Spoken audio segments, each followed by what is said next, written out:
एला अपने नए घर में आते ही महसूस करती है कि कुछ तो अजीब है।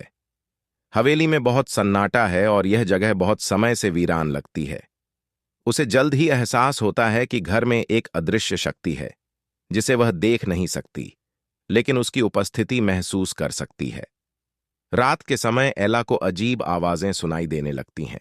फर्श पर हलचल, दरवाजों का अपने आप खुलना और बंद होना, और कभी कभी कोई धीमी आवाज में उसका नाम पुकारता हुआ महसूस होता है।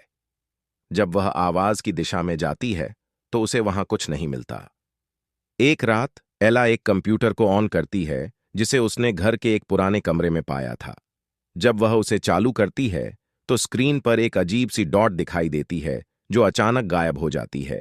वह इसे एक तकनीकी गलती मानती है, लेकिन अगले दिन उसे उस डॉट के बारे में एक और बात पता चलती है।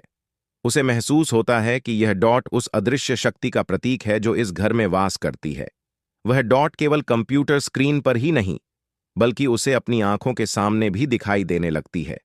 डॉट वास्तव में एक प्रेतात्मा है जो इस हवेली से जुड़ी हुई है।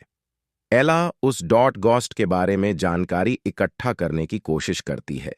वह पुराने दस्तावेज और शहर के बुजुर्गों से बात करती है।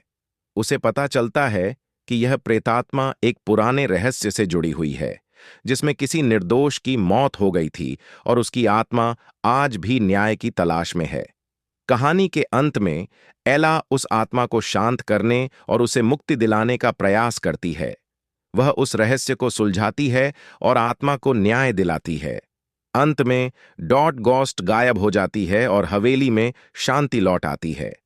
एला उस हवेली को छोड़कर दूसरे शहर में चली जाती है, लेकिन वह कभी भी उस अद्भुत और भयानक अनुभव को नहीं भूल पाती।